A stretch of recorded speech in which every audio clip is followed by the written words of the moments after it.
اعوذ باللہ من الشیطان الرجیم، بسم اللہ الرحمن الرحیم۔ توکلت علی الحی الذی لا یموت افوض امری الی اللہ ان اللہ بصیر بالعباد وما توفیقی الا باللہ۔ اصالۃ الاطلاق وموردها ما اذا ورد لفظ مطلق له حالات وقیود یمکن ارادت بعضها منہ وشک فی ارادت هذا البعض لاحتمال وجود القید فیقال الاصل الاطلاق فیکون حجۃ علی السامع والمتکلم کقولہ تعالی احل اللہ البیع فلو شک مثلا فی البیع انه هل يشترط في صحته ان ينشا بالفاظ عربیۃ فإنا نتمسك باصالة اطلاق البیع في الآیۃ لنفی اعتبار هذا الشرط والتقیید به فنحكم حينئذ بجواز البیع بالالفاظ غیر العربیہ۔ توجہ فرمائیے، بحث ہماری اصول لفظیہ کے بارے میں چل رہی تھی اور عرض کیا تھا کہ اصول لفظیہ جو ہیں وہاں جاری ہوتے ہیں جہاں شک ہو مراد متکلم میں، لفظ کے معنی کا پتہ ہو کہ اس لفظ کو اس معنی کے لیے بنایا گیا ہے، اس میں کوئی شک نہیں ہے، وضع لفظ میں کوئی شک نہیں کہ اس لفظ کو اس معنی کے لیے وضع کیا گیا ہے۔ یہ اصول لفظیہ کہاں جاری کرنے ہیں؟ جہاں مراد متکلم میں شک ہو، بعد از اس کے کہ علم بالوضع ہے، اس لفظ کا یہ معنی ہے، اسد کا حیوان مفترس معنی ہے، ٹھیک ہے، لیکن جب وہ استعمال کرے تو مراد متکلم میں شک ہو جائے، مثلا وہ کہے رائے تو اسدن، اس میں شک ہو کہ اس اسد سے مراد حیوان مفترس سے مراد ہے یا اس سے مراد رجل شجاع ہے، ممکن ہے کوئی قرینہ وغیرہ لگایا ہو، ٹھیک ہے، لیکن ہم نے نہیں سنا ہے، یہ شک ہو جاتا ہے، تو یہاں یہ اصول لفظیہ جاری ہوتے ہیں۔ تو پھر سوال، اصول لفظیہ کتنے ہیں؟ فرماتے ہیں اصول لفظیہ 5 ہیں: اصالۃ الحقیقت، اصالۃ العموم، اصالۃ الاطلاق، اصالۃ عدم تقدیر، اصالۃ الظہور۔ یہاں مقدمتاً عرض ہے کہ یہاں 3 صورتیں ہیں، یہاں 3 صورتیں بنتی ہیں۔ دیکھتے یہ ہیں کہ یہ اصول لفظیہ سارے جاری کہاں ہوتے ہیں، ٹھیک ہے یا نہیں؟ 3 صورتیں بن رہی ہیں۔ یقین ہے، قطع ہے کہ متکلم نے معنی حقیقی یا عموم یا اطلاق یا ظاہر کا ارادہ کیا ہے، قطع ہے، یقین ہے کہ متکلم نے معنی حقیقی کا یا عموم کا یا اطلاق کا یا ظاہر کا جو بھی ہے ارادہ کیا ہے، ٹھیک۔ 1 نمبر 2، قطع اور یقین ہے کہ متکلم نے معنی مجازی کا یا خصوص کا، عام اور خاص میں خصوص کا، مطلق مقید میں مقید کا، یا خلاف ظاہر جو ہے اس کا ارادہ کیا۔ یقین ہے، یقین کہ متکلم نے معنی مجازی یا خاص یا مقید کا ارادہ کیا ہے۔ 2 ہو گئیں۔ تیسری صورت ہے شک، کہ آیا ان 2 میں سے کس کا ارادہ کیا ہے؟ معنی متکلم نے معنی حقیقی کا ارادہ کیا ہے یا معنی مجازی کا ارادہ کیا ہے؟ عام کا ارادہ کیا ہے یا خاص کا ارادہ کیا ہے؟ مطلق کا ارادہ کیا ہے یا مقید کا ارادہ کیا ہے؟ شک ہے، تیسری صورت شک ہے، ٹھیک ہے نا، کہ کس کا متکلم نے ارادہ کیا ہے، معنی حقیقی کا یا معنی مجازی کا، معنی عام کا یا معنی خاص کا، مطلق کا یا مقید کا؟ شک ہے، شک۔ یہ اصول لفظیہ سارے کے سارے کہاں جاری ہوتے ہیں؟ یہ تیسری صورت جو بتائی ہے، جب شک ہو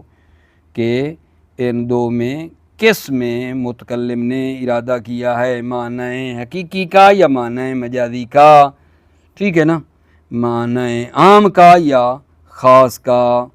کس کا ارادہ کیا ہے؟ جب مراد متکلم میں شک ہو تو وہاں یہ اصول لفظیہ جاری ہوتے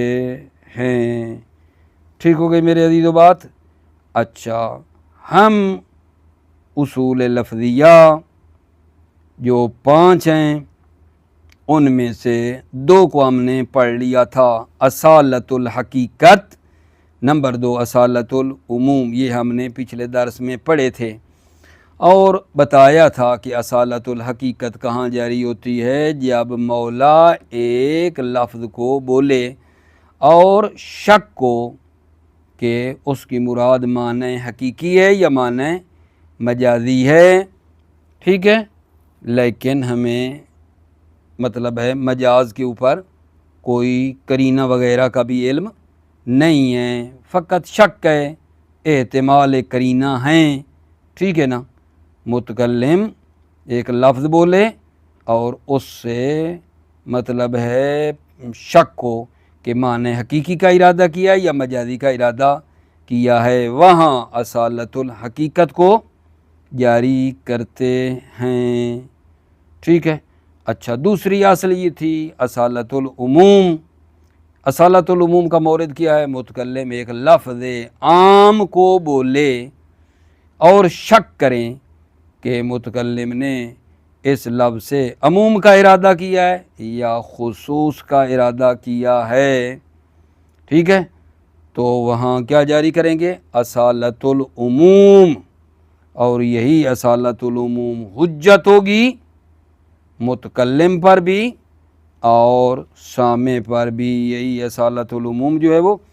حجت ہوگی۔ کیا مطلب ہے حجت ہوگی؟ جب مولا نے کہا اکرم العلماء،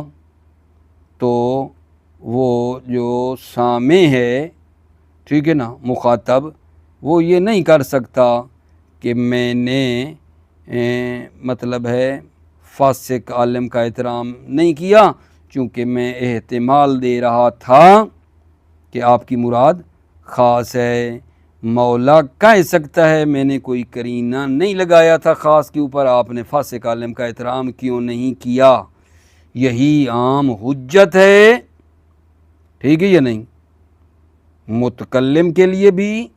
اور سامع کے لیے بھی حجت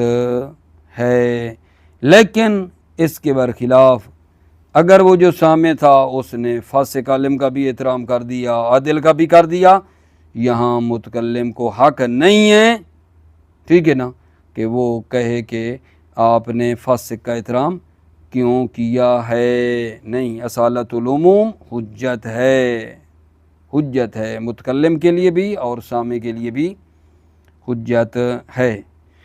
آج کے درس میں جناب تیسری اصل ہے اصول لفظیہ میں سے، تیسری اصل جو ہے اصالت الاطلاق، اصالت الاطلاق۔ اصالت الاطلاق کہاں جاری ہوتی ہے؟ جب ایک لفظ مطلق بغیر کسی قید کے وارد ہوا ہے، ایک لفظ مطلق مولا نے بولا ہے، ٹھیک ہے نا، اور اس میں احتمال ہے کہ کوئی قید وغیرہ مطلب ہے لگائی ہو، قید ہونے کا مطلق کو مقید کیا ہو، لیکن یقین نہیں ہے، یہ ضرور ہے، شک ہے۔ مورد اس کا یہ ہے مولا نے ایک لفظ مطلق بولا ہے لیکن ہم احتمال دیتے ہیں کہ کوئی قید وغیرہ لگائی ہو، تو یہاں کیا کرتے ہیں؟ اصالت الاطلاق جاری کرتے ہیں۔ توجہ فرما رہے ہو؟ اصالت الاطلاق کہاں جاری کرتے ہیں؟ جب کوئی آدمی ایک لفظ مطلق کو بولے اور احتمال ہو کہ اس نے کوئی قید وغیرہ لگائی ہو، لیکن یقین نہیں ہے کوئی قید لگائی ہو، یقین نہیں ہے، احتمال ہے، ٹھیک ہے، تو وہاں اصالت الاطلاق جاری کرتے ہیں اور کہتے ہیں کہ کوئی قید وغیرہ نہیں ہے۔ مثال کے طور پہ مولا نے کہا اعتق رقبہ، اعتق